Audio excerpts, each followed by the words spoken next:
Vivek, welcome. I know we only have a few minutes, so I want to get right into some of these things, and it might take more than one episode here. First of all, hello, and my first question. Good to talk to you. Yeah, my first question is: please, will you verify that it is Vivek like cake? That is correct. Thank you. Vivek like cake Ramaswamy. Okay. That one was an easy one, Glenn. Yeah, well, I know. Well, they're going to get harder from here.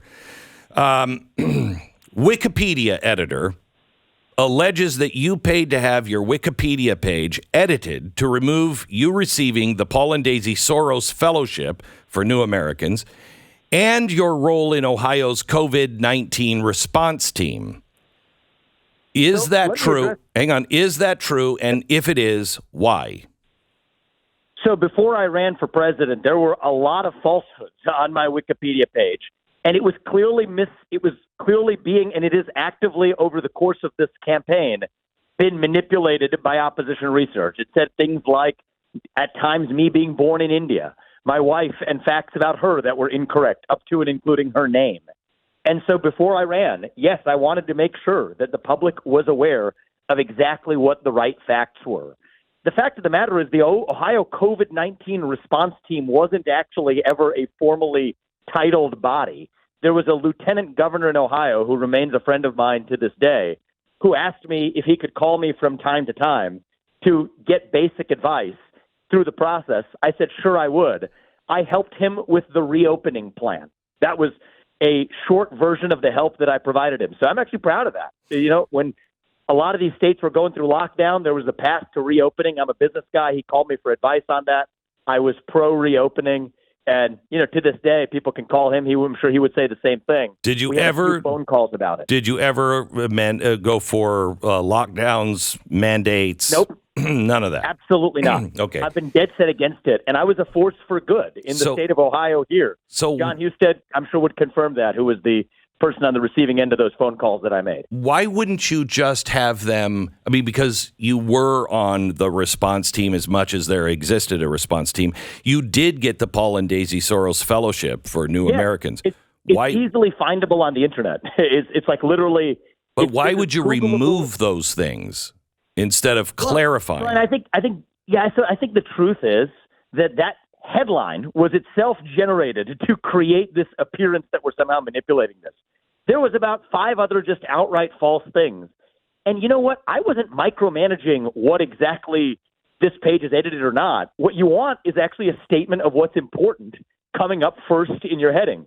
So if somebody else has gone out of their way in the early paragraphs of your description to the world at the age of 37, having achieved a lot of things, and then the first thing is some random scholarship you got at the age of 24, that's manipulation.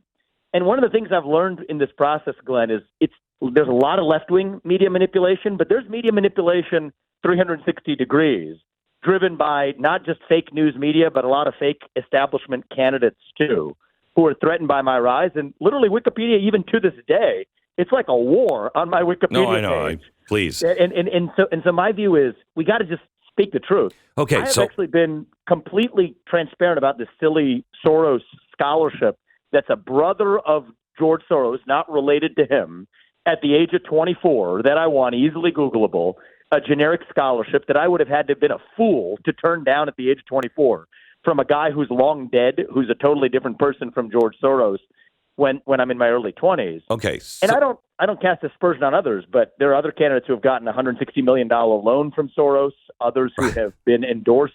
And so, you know, I think that we can play this silly game, but I think it's important that we stick to the facts. Okay, so it is George Soros's brother, and they are not, I mean, they are related, but they do not share the same outlook on taking over the world. Is my understanding. Correct. Now, but there is something here that you, when in answering this, you said, I took the money at a time when I was young. I didn't have a lot of money, but at that time, at 24, I think you were making $2 million a year. Well, there's a small little fact there. One is that was the following year that I made it. So At the time that I applied for the scholarship, I got the first big payday ever I got is actually the year-end bonus that I got the year that I applied for that scholarship. It wasn't a need-based scholarship. So one thing I'll say, Glenn, is even if I did have $1 million post-tax in the bank account, I still would have been a fool to turn down $50,000 of a merit-based scholarship that other kids who are going to Yale Law School are winning. That whether or not you have that money, Okay. I'd still say advise the 24-year-old version of myself to take it. But I did see that false headline. How do people know this, Glenn? It's worth double-clicking on that. People know this because I released 20 years of tax returns in the early weeks of this campaign, something that no presidential candidate has ever done. This is unprecedented transparency. And, of course, no good deed goes unpunished. But we're actually running this campaign with unprecedented transparency because that's the way we're going to run the government. So I published something that, from Trump on down, nobody's ever done it. Put up 20 years of tax records, someone as wealthy and successful as I've been, that's against the better advice of advisors. I said, no, we're going to do that. Someone then picks on that and says, oh, well, didn't that year you earn it? You get paid at a year-end bonus. That was the first year I ever made real money. That was after I had applied for that scholarship. But I'll always contend with the facts, and those are the facts there, Glenn. So the next question that's being brought up is the WEF tried to name you as a young global leader. You were on their website. You eventually had to sue. I'm not going to ask this question because it's already been asked and answered on this program, and you can find that on this program. We went into great detail about it. And we sued them and won since then is the answer, and held them accountable to make sure they would never do it, not just to me, but even people like you, Glenn, or people like Elon Musk or others who have also been opponents that they've tried to name in different capacities. Well, here's the thing that hard commitment from them. Here's the thing that I take issue with. I believe it came from your camp that I was also nominated for some award or something from Soros or the WEF, and I can tell you that's not true because, I would have taken it because, do I get to go over to the ski lodge? What comes face off for Elon, Peter Thiel, a bunch of these other folks have been named on there. And I thought last time when you and I spoke on the air, you referenced them referencing you in some way. But the whole point is, their hatred of me. Yeah. Their hatred. No, it's not a big deal. I know. Yeah. Anyway, there's a clip going around recently of you asking Al Sharpton on MSNBC. People are using this clip to claim that you at least used to be a Democrat. Were you? Did you switch? What made you switch? Yeah, so I will tell you, I did not come out of the birth canal spouting Republican talking points. That much is for sure. So that clip from 2003, when I was 18 years old in my freshman year of college, I wasn't a Republican. That's for sure. Now, MSNBC hosted all the Democratic primary candidates. I said, you know what, I'm going to go check it out. I asked him a question. And I said, hey, why should I vote for you in the primary if, you're the least experienced, which is least experienced politician, which is a funny question and ironic on many levels, given that I'm an outsider running now. But the truth is I didn't vote Democrat. I voted Libertarian that year. You want to know why? I didn't love George Bush. I was dead set against many of the George Bush policies. I was against the war in Iraq at that time, as I am today. I went on to be against the 2008 bailouts. That's why I didn't vote for John McCain or Barack Obama. I was disillusioned, Glenn, from both parties.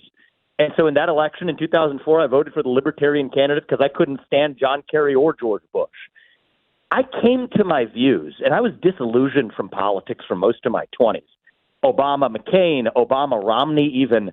I didn't find these figures inspiring, but I came to my views through my experiences, Glenn.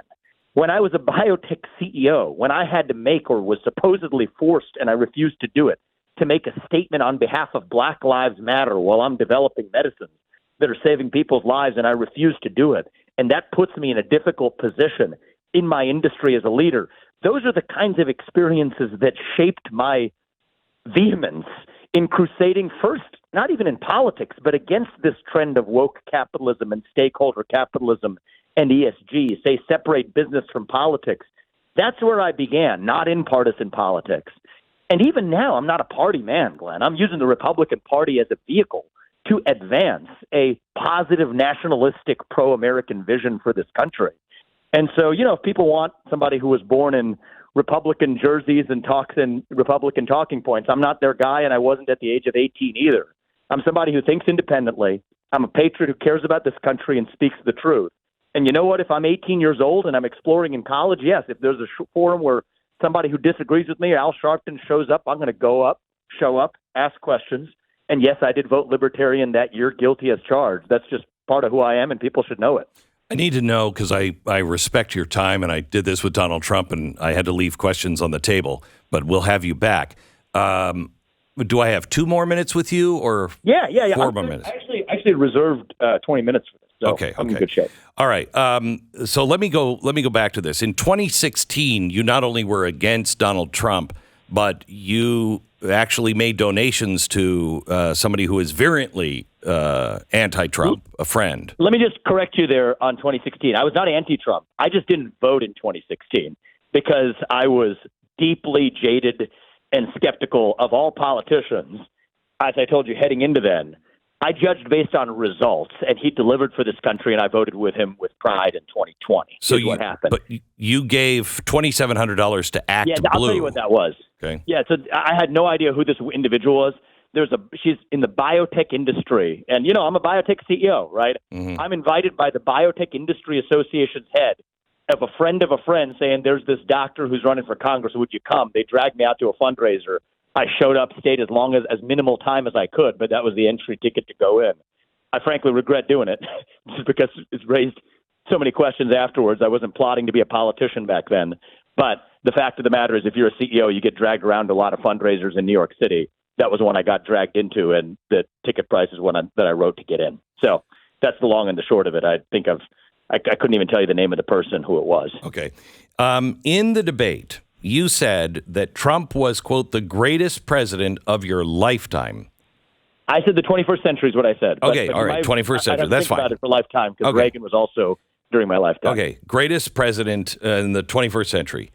If he's so great, why bother running against him?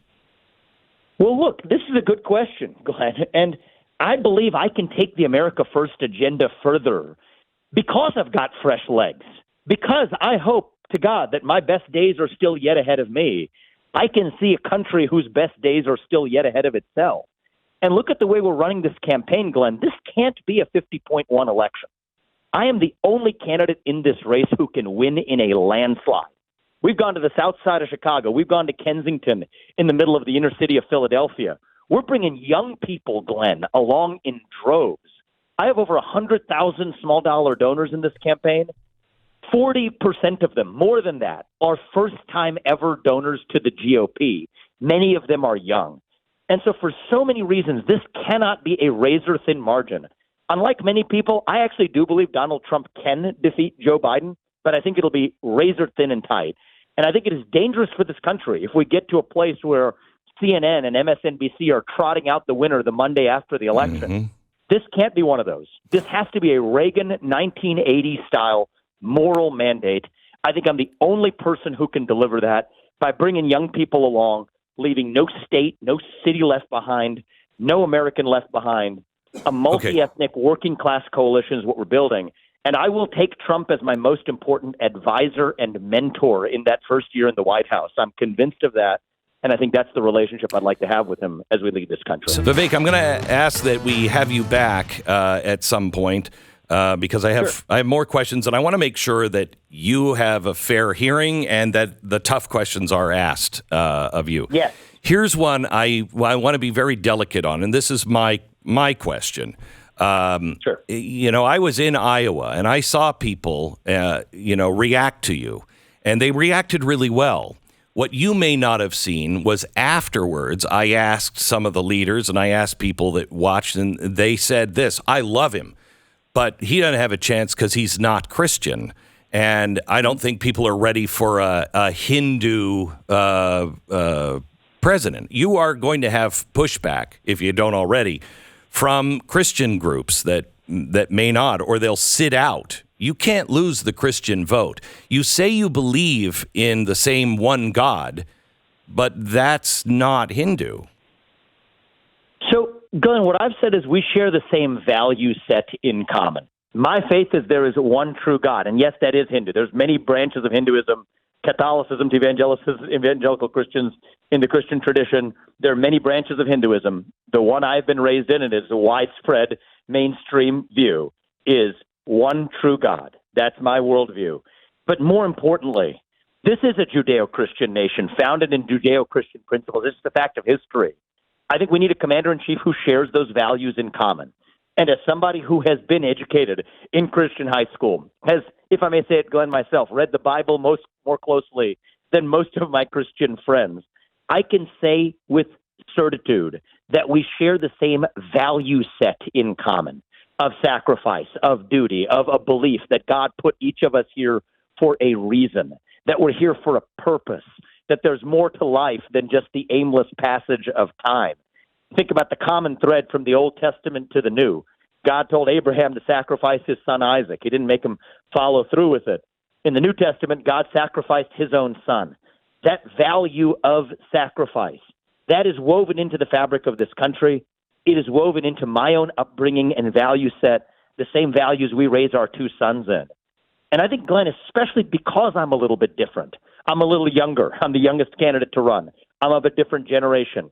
Yes, I'm of a different faith, nominally.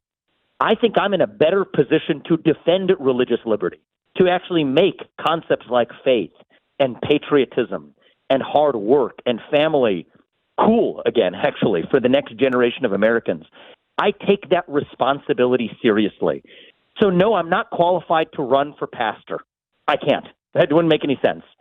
But when I'm running for commander-in-chief, the question is, do we share the same value set that this nation was founded on? In my case, the answer is yes. We live our life accordingly. And the standard I want everyone, including every Christian in this country, to hold me to is, do I want my two sons to grow up and be like him? Whoever that is in the White House. I think that's a standard we should apply.